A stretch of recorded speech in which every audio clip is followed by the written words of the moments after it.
भगवान जिसे अपनाते हैं तो पहले संसार की दृष्टि में उसकी निंदा करवाते हैं। तैयार हो जाओ, मत जलन पैदा करो। ये निंदा क्यों होती है? ऊंचाई पर चढ़ाने के लिए। भगवान अपनी ऊंचाई पर जब चढ़ाते हैं भक्ति की, तो ये निंदा ही है, अपमान ही है, तिरस्कार है, विपत्ति है। भगवान जिसे अपनाते, तुकाराम जी कह रहे हैं, पहली दृष्टि में उसकी निंदा कराते हैं, फिर ऐसा जगत बंद है। इनका खेल इनसे क्यों पूछे कोई, क्यों करते हो ऐसा? अब आराम से बैठे समुद्र के किनारे पर्णकुटी में भजन कर रहे हैं माधवदास बाबा। इतना आनंद भजन में आ रहा कि भिक्षा मांगने भी नहीं गए।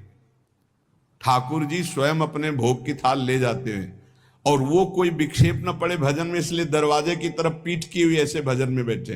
बाबा दंडोत, कुछ नहीं बोले। ये भोग की थाल जगन्नाथ जी ने भेजा है, आप पा लीजिए। तो इशारा कर दिया कि रख दीजिए, अभी भजन पूरा हो जाएगा तब पा लेंगे। और इशारा कर दिया कि बाद में ले जाना, हम धो के कुटिया के सामने रख देंगे। जब लोग देखा इतना सुंदर प्रसाद, सब प्रसाद पाया, मान धो करके समुद्र से ऐसे कुटिया में रख दी। अब वहां मचा कि भोग की थाल गायब हो गई, कौन गायब किया, कैसे? सबको पता है कि जब भोग लगता है तो भोग लगाने वाले जो निज अंग पार्षद होते हैं वो बाहर बैठते हैं, कोई घुसा है नहीं। कहां से? किसी ने बताया कि माधवदास बाबा की कुटिया के सामने एक थाल, क्या वही भोग की थाल है? तब भाग के गए, देखा, बोले यही थाल। खूब डंडे से पिटाई की माधवदास बाबा। अब आप ये बताओ कि महाराज पहले सुंदर सुंदर भोग पवाते हैं और फिर डंडा चलवाते हैं। इनकी कैसी विचित्र लीला है। फिर किसी ने कहा कि आप ये तो विचार करो, ये तो यहां से जाते ही नहीं है, वहां कैसे पहुंच गए? तब पूछा कि तुम्हारे पास थाल कैसे आई? तो बोले हम, मुझे पता नहीं, कोई पीछे से बोला था कि भोग प्रसाद जगन्नाथ जी ने भेजा है, तो हमने पा लिया, पाके धोके। फिर उन क्षमा याद सुना की। अगली रात्रि में बहुत ठंडी से शरीर कांप रहा था, तो अपनी रजाई उड़ा दी। और आप ठंडी में ऐसे, जब पार्षदों ने सुबह मंगला में देखा तो ठाकुर जी की रजाई गायब, तो पता चला माधवदास बाबा उड़े। तब सबको पता चला कि वो तो सिद्ध महापुरुष स्वयं ठाकुर जी ने पहुंचाई भोग की थाल। ये काहे को करते रहते? इनकी मौज, इनके खेल है, इनके खेल है, उनके जन है, वो उनके। अब प्रेमी जन इस बात को समझ पाएंगे, संसारिक आदमी कैसे समझ पाए ये क्या खेल है? पहले माल छनाते फिर डंडा पड़वा, तो इनका खेल है। अब अगर तैयार हो इस खेल में तो फिर आओ हरि चरणारविंद की तरफ।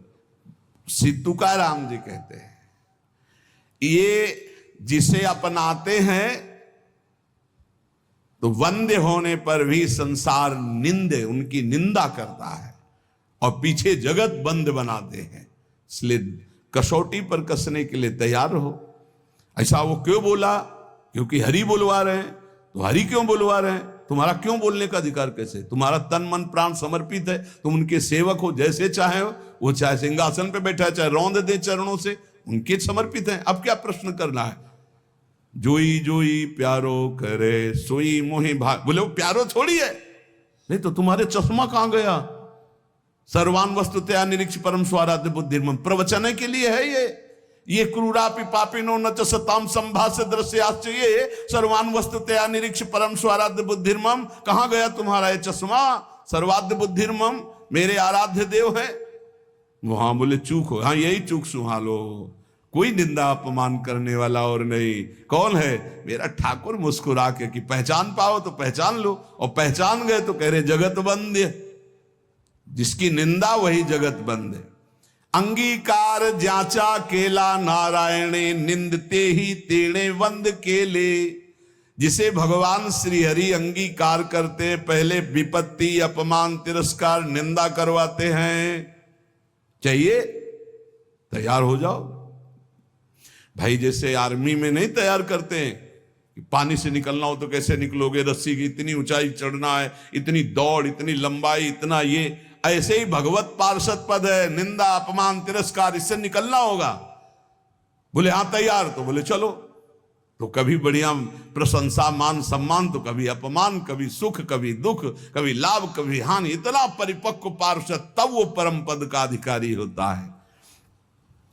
नारायण ने जिनको अंगीकार किया, हरि ने जिनको अंगीकार किया, वो जगत बंद हुई, पर उनकी निंदा हुई, उनका अपमान हुआ, उनकी पिटाई भी हुई। ये इतिहास साक्षी, इसलिए तैयार रहो ना, हरि का आश्रय लिए हो मजबूत बनाए जाओगे, पक्का तैयार रहो। हरि पार्षद हर बात के लिए तैयार रहे कि हम राजी हैं उसी में जिसमें तेरी रजा है मालिक। अरे बचपन से ऐसे ऐसे जंगल, ऐसे ऐसी जगह, ऐसे ऐसे रात्रि, सियार पास से बोल रहे हैं जो जिंदा खा जाए, उल्लू बोल रहे, झप झप गंगा जी की धारा, और ऐसी आवाजें, सांप की फुसकार, और अंधेरे में कुछ दिखाई नहीं दे रहा, रात्रि पार करनी, न टार्च न बिजली। शरणम भगवान। आज तक कभी बिच्छी ने नहीं मारा, कभी सांप ने नहीं काटा, कभी किसी कीड़े ने नहीं काटा, कभी भूत प्रेत ने हमको कोई सताया नहीं, कभी कोई कहीं कुछ नहीं। अगर हम भूखे रहे तो इतना आनंद प्रदान किया हरि ने, कदम कदम पर सुख प्रदान किया। नहीं, डरना नहीं, भगवत मार्ग में डरना बनाया। अभय किस बात से? अगर तुम्हें चाहिए ना कि अभी तुम मर जाओ तो हम जीना क्यों चाहें? तुम चाहते हो कि अभी तुम्हारी निंदा हो तो हम प्रशंसा क्यों चाहेंगे मालिक? आप जैसे राजी रहोगे।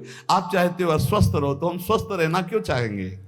आपकी चाह के विपरीत कोई त्रिभुवन में कदम रख नहीं सकता। हमारी वाणी से आप ही बोलते हो, हमारे कदम आपके ही शक्ति से चलते हैं, हम आपकी ही दृष्टि से दिखाए देख रहे। हमारा अस्तित्व क्या है? हमारा तन मन प्राण सब कुछ आपका है। अब नाथ जैसा खेल खेलो। जैसे एक कपड़ा दे दिया, हम इसको पैर में बांध ले, हम सर में बांध ले, वो हमारी इच्छा। ऐसे हमने अपने जीवन को प्रभु को दे, अब चाहे पैरों से रौंदा दे, चाहे आप पुजवा दे, ये उनका खेल है। भक्त को चाहिए कि ये तैयारी कर ले। तुकाराम जी कहते हैं, अजामिल में कौन सा गुण रह गया था पर भगवत प्राप्ति हुई। भिलनी कौन सी कुलवान और विद्वान थी पर भगवान का दुलार प्राप्त हुआ, साक्षात्कार हुआ। चाहे जितना ब्रह्म हत्यारा राशि राशि के पाप हो, मेरे हरि की शरण में आ जाए तो महर्षि बन जाएगा, ब्रह्म ऋषि बन जाएगा। इसका उदाहरण वो देते हुए कहते हैं, भगवान जिसको अंगीकार कर लिए वही जगत में बंदनीय है, वही प्रमाणित है। भगवत भक्ति के बिना जीना भी जीना क्या। इसलिए कुल का, जाति का, वर्ण का, रूप का, विद्या का, तपस्या का कोई न कोई अहंकार रहता है। इन अहंकारों का मर्दन करके भगवान निर्मल बना देते हैं। काहे को चिंता करते हो? चिंतन करो हरि का। कोई भय, कोई शोक, कोई चिंता उसको स्पर्श करती है जो हरि विमुख है, हरि शरणागत को के। हम राजी हैं जब उसी में जिसमें तेरी रजा है, तो हमें परेशानी किस बात की है? हम मरने के लिए राजी हैं, मिटने के लिए राजी। मेरा अस्तित्व क्या है आपके सिवा? मेरा अस्तित्व क्या है? इसलिए बहुत सावधानी पूर्वक अजामिल, शबरी, गीद, कितने ऐसे उदाहरण भगवान ने कहां कहां से इनको उत्तम पदवी प्रदान की, परम पद प्रदान किया। तुझ करिताम वे ऐसे काहि नाही। तुम नहीं करना चाहते और कोई कर दे, ऐसा पैदा नहीं हुआ। और तुम करना चाहते हो, कोई रोक दे, ऐसा कोई पैदा नहीं हुआ। फिर काहे को परेशान? वो क्या है? दाना खाक में मिलकर गुले गुलजार होता। मिटा दे अपनी हस्ती को मुर्तबा, चाहे दाना खाक में मिलकर गुले गुलजार होता है। मस्ती अगर प्राप्त कर ली तो हरि शरणम, हरि शरणम, हरि। ये केवल प्रवचन का विषय थोड़ी। जो भगवान की शरण में हिम्मत नहीं कि बाल बाका कर ले, और मेरे मालिक की इच्छा है तो सभा में गड़ासे से कटवा दिया। क्यों? क्योंकि अंतिम निर्णय है, भगवान का अंतिम निर्णय है। देखो पूज्य पादुड़िया होगा, देखो श्री मग्नानंद सरस्वती जी, अंतिम निर्णय है। अजय अमोघ शक्ति संपन्न भीष्म जी को 6 महीना बाणों की सैया पर, मालिक का विधान सर आंखों पर, वो खेल करता है और हम उसके जमूरे हैं। जैसा इशारा होगा वैसे खेल खेलना है। वो बोले हमसे ताल ठोको तो ताल ठोक देंगे, बोले हमारे आगे घुटने टेको तो घुटने टेक देंगे। हमारे लिए ताल ठोकना और घुटने टेकना दोनों बराबर है, क्योंकि हम आपके लिए है ना। ताल ठुकवाई विजयी और घुटने टेकवाई और हार स्वीकार करवाई। ये दोनों में हमें अपने स्वामी को देखना है, अपने प्रीतम को देखना है। तुकाराम जी कहते हैं, इस शब्द को याद रखना, तुझ करिताम नवे ऐसे काहि नहीं। तुम जो चाहते हो उसे कोई मिटा दे, ऐसा कोई पैदा नहीं हुआ। बस हमको ये बात ध्यान रखनी हम सबको कि अगर मेरे स्वामी मुझे दुख में रखना चाहते हैं तो ऐसे सुख को आग लगे। अगर मेरे स्वामी का विधान है कि अपमान हो, निंदा हो, जय जयकार आपकी, खूब निंदा अपमान का। हमारा अस्तित्व क्या है? हमारा अस्तित्व तो आप हो, और आप जिसमें राजी उसमें हम राजी। तो भक्त को दुख किस बात का? दुख की सत्ता उनके लिए है जो प्रभु से विमुख है, जो प्रभु से अलग है। इसलिए सदैव प्रभु से चित्त जोड़े रहो, निरंतर नाम जप करो, गुरु कृपा का आश्रय लेकर भव समुद्र से पार हो जाओ। शेष चर्चा आगे। श्री राधा वल्लभ लाल की।